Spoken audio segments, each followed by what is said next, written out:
Well, no pressure. Jeez, a top 3 talk.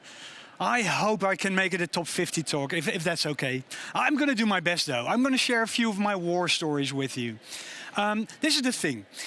I research threats in a company that actually watches over a lot of European companies.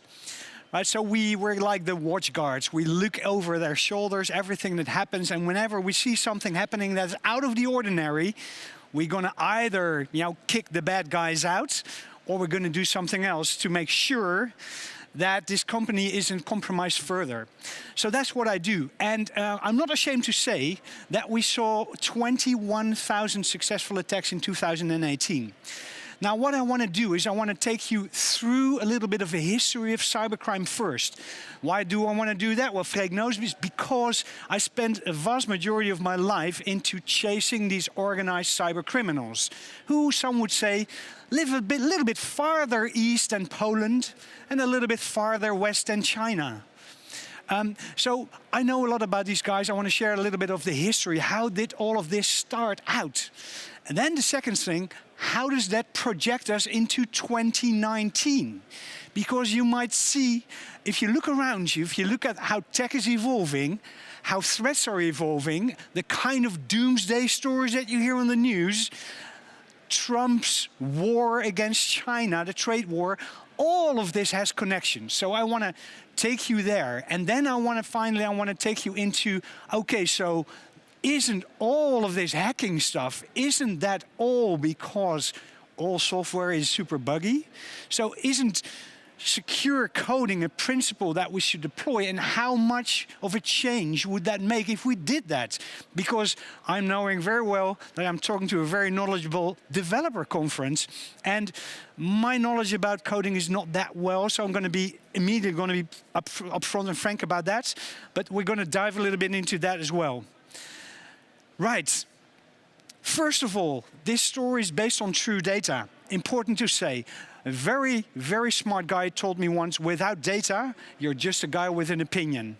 Right, this is a story based on data. I'm going to show you what's really happening out there. How do I collect all of that stuff? Well, first of all, I have my own history. I spent quite some time in IT, tech, and cybersecurity. But about a little bit over 700 of my colleagues work in protecting over 2,000 of our customers. We have 5 cyber defense centers. And it might sound very buzzwordy to you, but what these guys do all the time is mitigating these threats. And we processed over 10 trillion signals in 2018. So pop quiz. How many zeros is 10 trillion, please? 13. Yeah, that's a lot, isn't it? So that's the data we leverage for the research. Let's dive in and see where we get. First of all, it starts with the humble beginnings of cybersecurity. Why did we need cybersecurity in the first place? Well, it's because of these guys, these 3 individuals. I must tell you immediately, the lady you see there, she's innocent. She is not a crook. She just happened to be there when the photo was taken, not her fault. The other 3, they are the bad guys. What they wanted to do is they wanted to leverage their programming skills in order to give a user experience to their good entrepreneurial friends. These entrepreneurial friends would do stuff like human trafficking, drugs, prostitution and arms dealing. And they thought, what if we could give them a user experience so they can rob Western banks? And they went forth and did so. And for example, the bald guy on top, he created something called Zeus. Anyone heard of Zeus? That's pretty darn awesome. They're excited by your achievement. Good work. So Zeus is like the granddaddy of cybercrime, the toolkit, the original toolkit.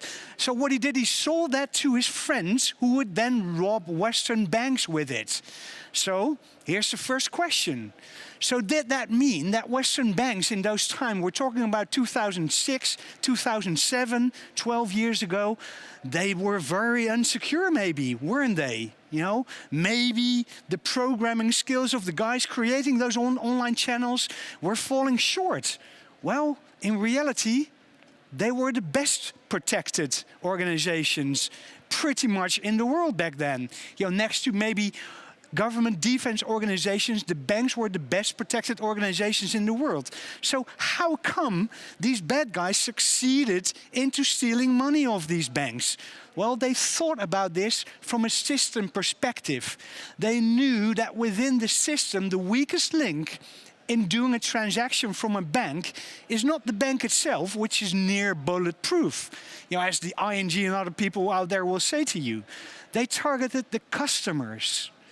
And by creating that malware, which you would get on those PCs, granted, you know, you need to either have the user do something stupid, like click a link or something else. You need maybe a vulnerability of a bug, but we're not attacking the banks here. We're attacking their users. And the malware will then, you know, magically, you know, create new fields in the login screens and all the other stuff. And it's called a web inject. By messing with the browser, they were injecting extra fields and using those extra fields to get this information and do frauds. You know, one of the most classical, original ways of doing this is by manipulating the post fields in the HTTP requests. Right? If you post a transaction to the server, you can just adjust the beneficiary account. You know, but this is like the most old school behavior ever. And as you know, it didn't leverage any bugs or whatever in the banking infrastructures. The banks were bulletproof, and still they were defrauded for the largest amount. So you see, you know, secure coding in this case is not really the answer, because you're exploiting like the myriad of bugs and vulnerabilities in operating systems. You're exploiting the laziness of the banking customers who will click that link, or you're just plain phishing them. You know, you're calling them up and saying, yeah, we're the bank. And then, you know, we need to double check a code. Yeah, here's the code. Yeah, thank you. Fraudulent transaction. You know, this is the way the system gets exploited. And still to today, you know, even though this is, you know, these old school attacks have evolved quite a bit, but still the way criminals think is not leveraging bugs, security bugs in these targets. They're thinking about misusing the system, and that's including the users. That's how it all started. So you would think, if you looked at this ecosystem, and I would say in 2012, they stole about a few $100 million from all of Europe, from all of the banks, which was the heydays of this fraudulent cybercrime run mainly from Russia. And do you know how much a few $100 million is for a bank? It's nothing. It's a rounding error. Right? So the banks didn't bat an eye on this, but the only reason why the banks started cybersecurity as an industry is that they were closing down brick and mortar offices by the numbers and replacing them all for online channels. So they wanted to maintain the confidence in these online channels. And that was the reason why all of this cybersecurity industry was started. Right? It was not because of an economic incentive. The banks were never hacked. It was always their customers being manipulated with malware, and they didn't get a lot of losses. But still they built this ecosystem because they were the first in doing this digital transformation, on which many of you are now doing the second or third level following up on that movement. So we got the banks to thank for a lot of this stuff. Thank you, banks. So you would imagine all of this stuff is so successful, you know, this might have continued for a while. It did not, because the banks actually got very good at detecting this stuff and preventing this stuff as well. And this was when one of those guys, it was the bald guy again with the innocent lady, he thought of something, hey, I want to be more ambitious than rob all the banks. What I'm going to do, I'm going to rob everyone now. And then they stepped away from this old paradigm, and what they wanted to do is just leverage the malware that they created in order to do crypto ransomware. Now, crypto ransomware was a very old principle already at that day. You know, the oldest known variant was the AIDS virus out of 1989. But this guy created CryptoLocker, and he infected 500,000 with that. Only 1.3% of those paid, and the criminals made around 2 million. You might think, that's pretty darn cool, but they needed to share it amongst close to 50 people. And secondly, the FBI by then had stated that this particular gang had already made an estimated 200 million. So it was like we say in the Netherlands, een proefballonnetje. It was a test balloon, well, nothing more than that. But something important changed, because the risk was now everyone's, not just the banks. And this was when many organizations woke up. They hired a CISO, they built a SOC, they started to do security monitoring and invest a lot of money. This is when that happened. In 2013, the world woke up. Fast forward 4 years. Something else happened. Another 2 big attacks. Now in my world, everyone knows WannaCry, NotPetya. I don't know how many of you know the names here. They are the largest, most destructive attacks ever. WannaCry targeted pretty much everyone with an old XP machine. And NotPetya did a little bit smarter than that. Caused a lot of destruction. But what many people missed about these 2 attacks is that not one single victim of both attacks that ever paid the ransom to the criminals got their files back. So people started thinking, hey, wait a minute, are these the worst criminals ever? You know, everyone knows that as a cyber criminal, the one rule you have in ransomware, if your victim pays up, you give them the files back. If you don't, you will get a lot of complaints like, hey, you really can't trust these criminals. Their services are horrendous. So maybe they weren't criminals. You know, that's when we learned as an industry, they actually weren't. It was most likely North Korea for WannaCry, Russia for NotPetya. They leverage it only for the destructive purposes, because if you don't pay up, your shit's destroyed. That's how that works. And it remains destroyed unless some cool researchers find a bug in the algorithm and give you a tool to decrypt, and most likely they won't. So we now know in 2019, suddenly we could be the victim of nation states? When did this happen? Why are we suddenly interesting for nation states? And that's my short history of cybercrime. Thank you. But we're just starting with the talk right now. This is just a backdrop. What I want to do with you today is look at the numbers. You know, those 10 trillion signals that we processed at SecureLink and the attacks that we saw. Now, we leverage AI like champions, you know, and the AI is about 250,000 times said to us, hey, human, take a look at this, because I think it's interesting. And then we as humans looked at those 250,000 incidents and say, well, in 8.3% of the times we agree with you, AI. This is actually interesting enough to be called a successful attack. Now, in my wild world, there's a paradigm. There's 2 types of organizations. The type of organization, the first is the organization that has been breached, and the second is the organization that doesn't know it has been breached. Right? So the key here is visibility. So don't give me, oh, you're saying your customers got hacked 20,000 times, you must suck then. No, this is a visibility issue, my friends. Visibility is everything in cybersecurity. And when we classify how they got in, we get surprised every now and then. You know, what they usually do is plain old social engineering. Again, requires 0 bugs. It requires 0 days. It just requires you convince someone to do something stupid. And we're actually very good at that, right? And many organizations miss that. So the second opportunity you have, once the user clicks that link, some malware is being downloaded and put on the PC. Right? So that's your second opportunity. But imagine that you're a Chinese nation-state-sponsored espionage group. You're not going to use a generic malware. You're going to specifically create one for your attack. So The malware is not recognized by your endpoint security. So that succeeds as well. And then you have what we call persistence. You have now a foothold in that network. And then you're going to look out, where's the golden nuggets? Where's the intellectual property I'm going to steal? Where's the marketing plans, the big databases that I want to steal and leverage for my economy? Right? So that's called lateral movement. Island hopping is a fashionable term. I don't like the term because island hopping is actually very cool to do. And lateral movement, that's what you want to pick up. And the third is strange network behavior. It's the spy master checking in to the infected machine. So it's a layered effort, this.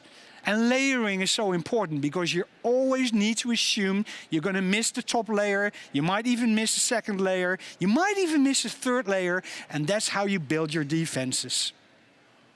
Let's talk initial attack vectors. I already told you, in my opinion, the vast majority of successful attacks, whether they are criminal or a nation-state attack, start with fooling us. And boy, are we easily fooled. I am a natural blonde, so I know what I'm talking about. You can fool me like there's no tomorrow. I fall for everything. So I need a lot of defenses on my PC, right? And cyber criminals and spies using these same methods. They do, which is nice for us, because we now, in one go, can try to detect both types of adversaries. Social engineering is the vast majority, but automated scanning is the second type. It's how criminals and bad guys can find where they can get into our networks. If you choose to install a Drupal somewhere with 20 of them plugins, and one of them plugins you forget to update, they will find you and hunt you down within minutes. It's that simple. You will be in criminal databases like there's no tomorrow. Criminals are using LinkedIn dumps out of 2012 and just try the credentials on your Office 365 Outlook stuff. It's called now credential testing, whatever. Stuffing, password stuffing. So all of that stuff.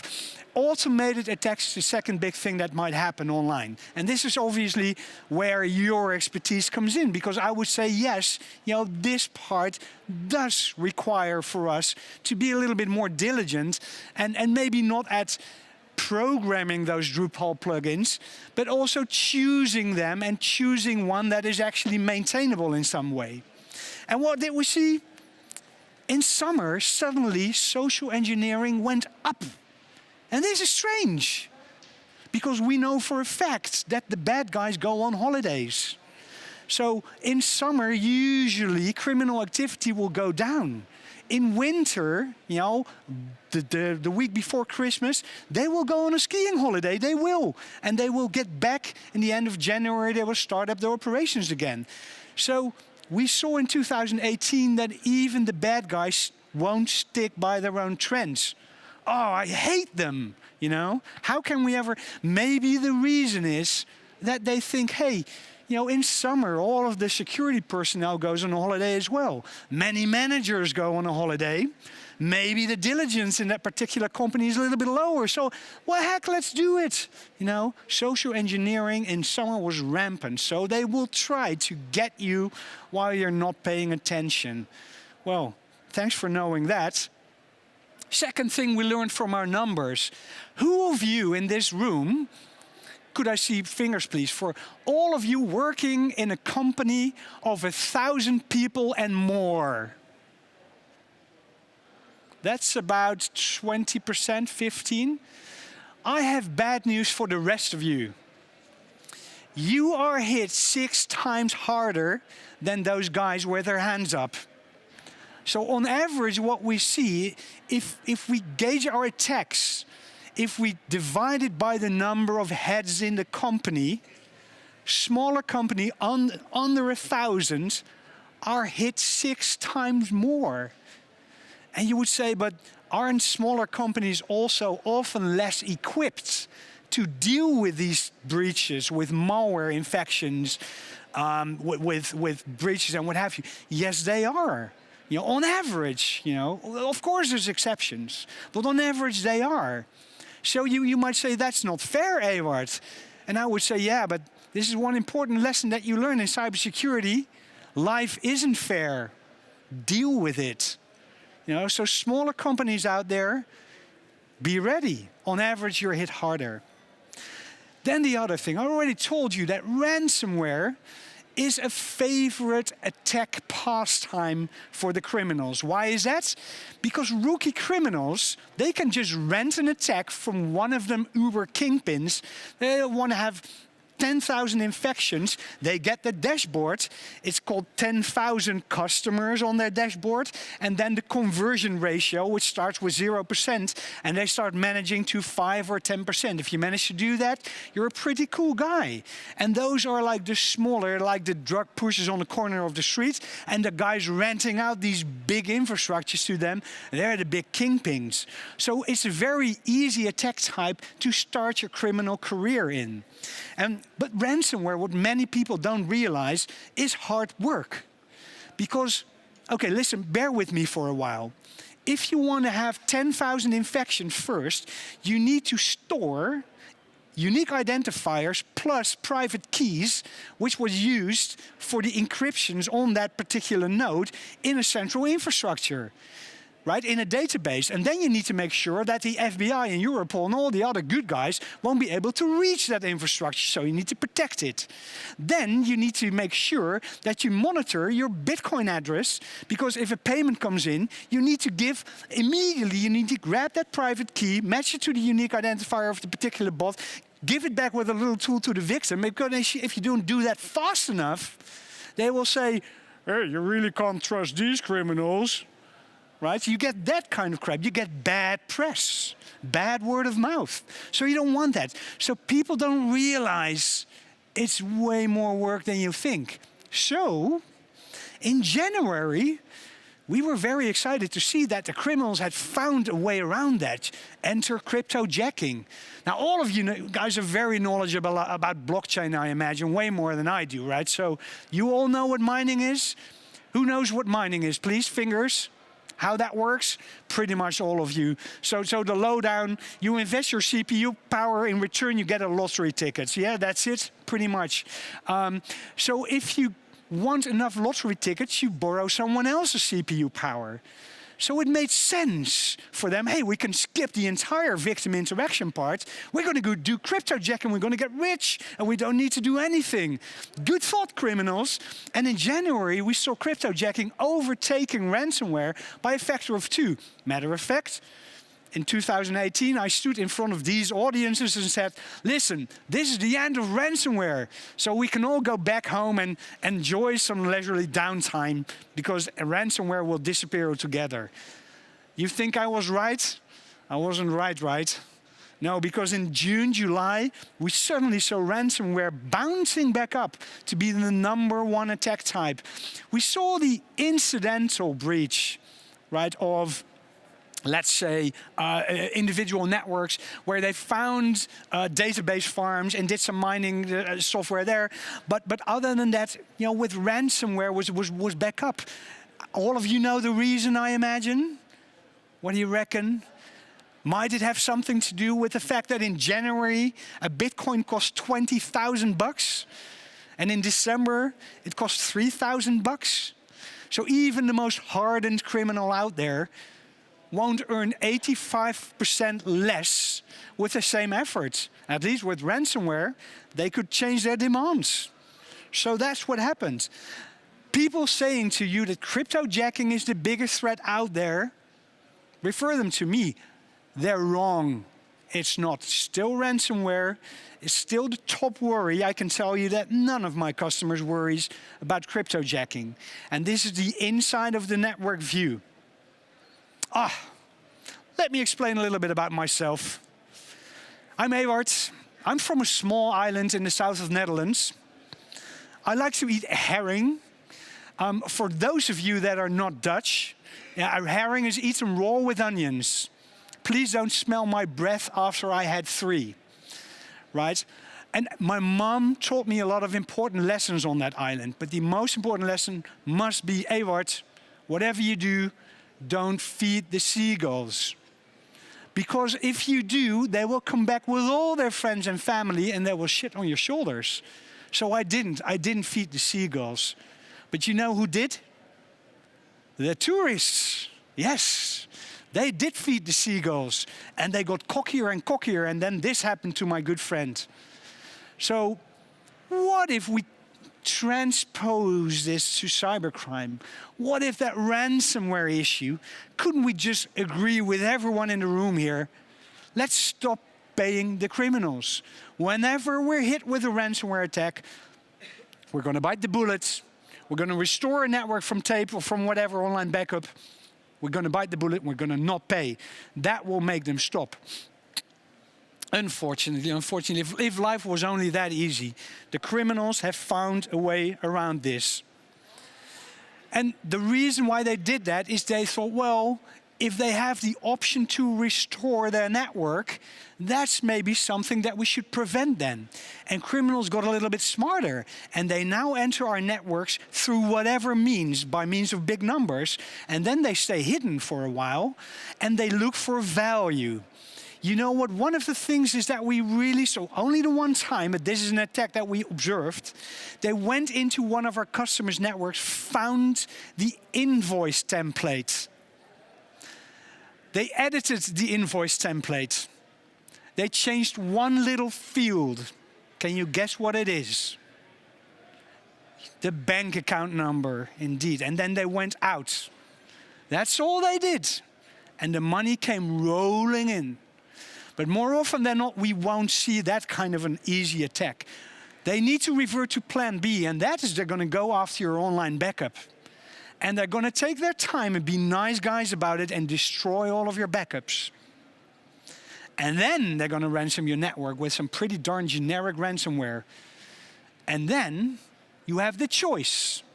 You go bankrupt or you pay the criminals. And the criminals ask a Goldilocks ransom. They have done their due diligence. Their open source intelligence. They have investigated what kind of a company you are. They know your monthly cash flow position from a 10-minute glance at LinkedIn. So they're not going to spend too much time negotiating with you because they want to get paid. And this is the next level. I would say it's not happening every time, but maybe 1 in 100 attacks nowadays are becoming part of this more advanced scene. And some of the original granddaddies of cybercrime are now engaging in this stuff. And that means risk. So this is the power of big numbers. Again, does secure coding matter? If only we had less bugs. You know what the deal is? We're talking about such big numbers. The criminals don't go after you with a particular plan. This is how they operate. They just infect as many machines as they can without a plan. They enter them into their big data structure, and then they're going to do all kinds of queries. They're going to run big data on us. They're going to collect all kinds of information. And maybe they will say, hey, this PC is connected to an AD. This PC runs Oracle or SAP software, or otherwise looks like an enterprise PC. We're going to splice that off and put it in the blue bucket. And in the blue bucket is where that magic happens. Right, the magic of that invoice template. And in the green bucket is where all the original stuff, like the 2013 stuff happens. All the generic stuff. And they use big data. They know who we are and decide on what to do before they actually deploy their payloads. And does it matter? You know, they will find enough. You know, we have that history. That history that says to us, listen, there is always going to be that little gap for you to come in. And if they can't get 100,000, they will just do an extra spam run of 5 million. They will create new watering holes. It's just a numbers game. But let's look at this from a criminal perspective. The criminals are in this to make money, right? So let's look at the FBI numbers. How much money are the criminals making? How successful are ransomware attacks? Did you know that ransomware is the 25th moneymaker for criminals? There's 24 ways for criminals to make more money than with ransomware. And if you look at the top 10, 7 out of those top 10, including the number 1, business email compromise or CEO fraud like in Pathé is just social engineering. You know, it's all social engineering. So you can see from a criminal perspective, they don't care about secure coding. They shrug their shoulders at that. Geopolitics, really, really fast. So there's another risk. And another thing I would say.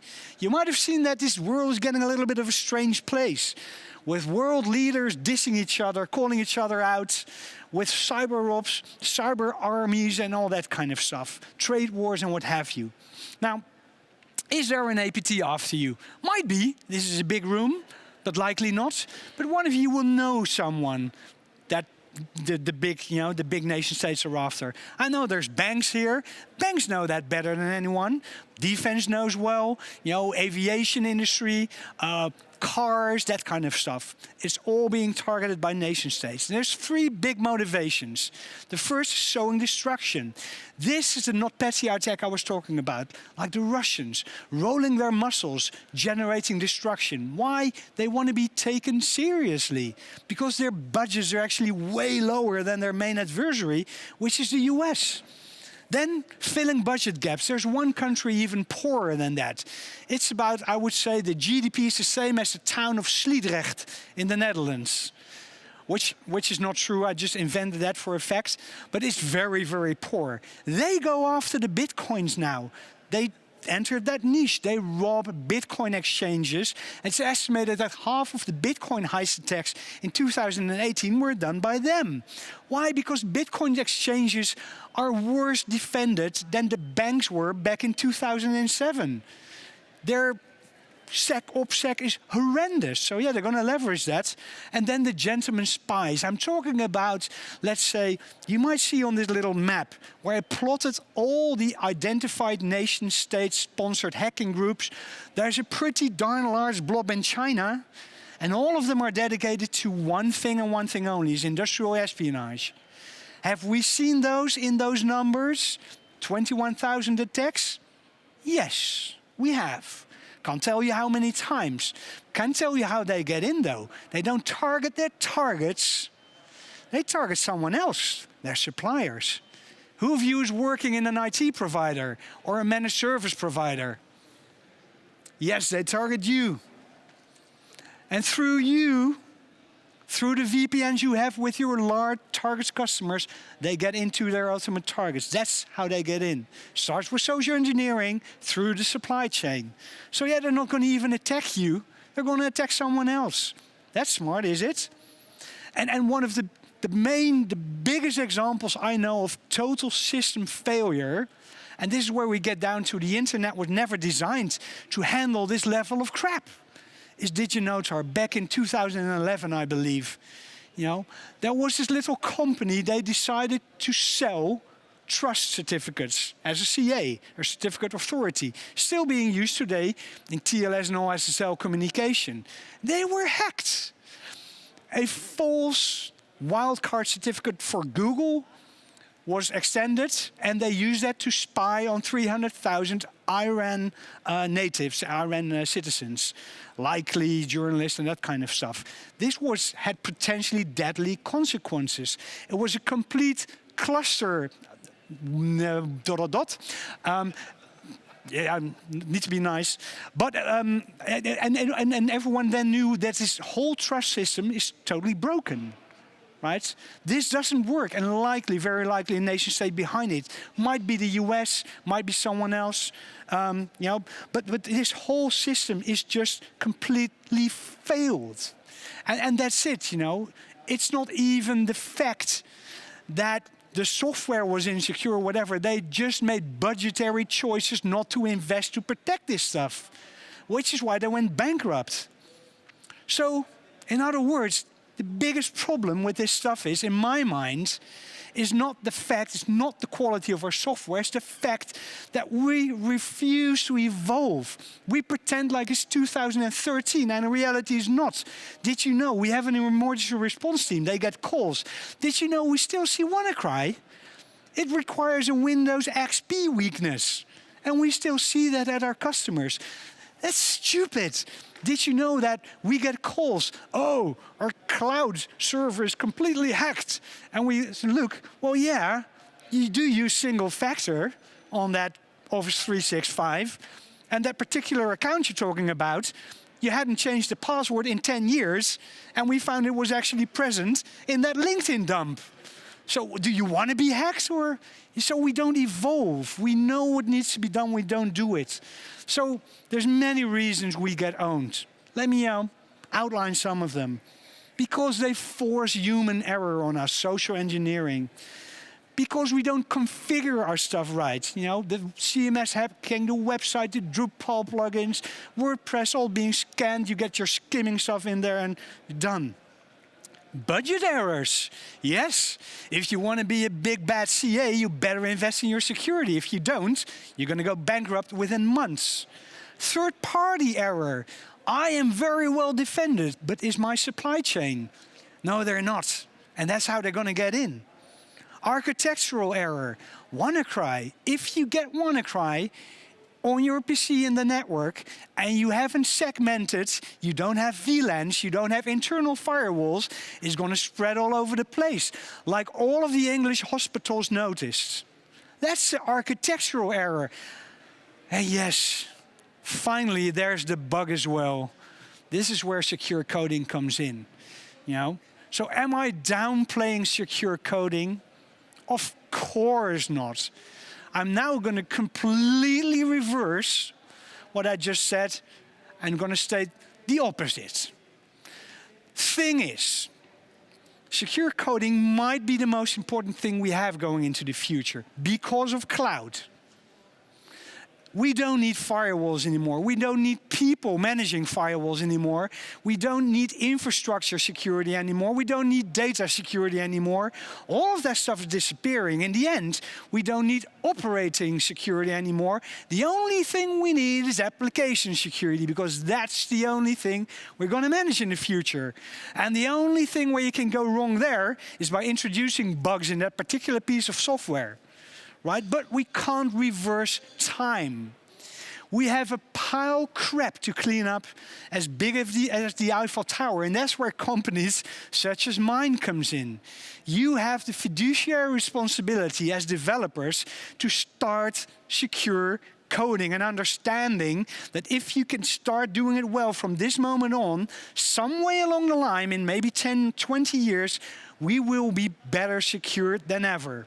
But in the meantime, the system is weak and full of errors, and all of the attacks that we're looking at, I would say 99% attack the system rather than the software. And that's the problem.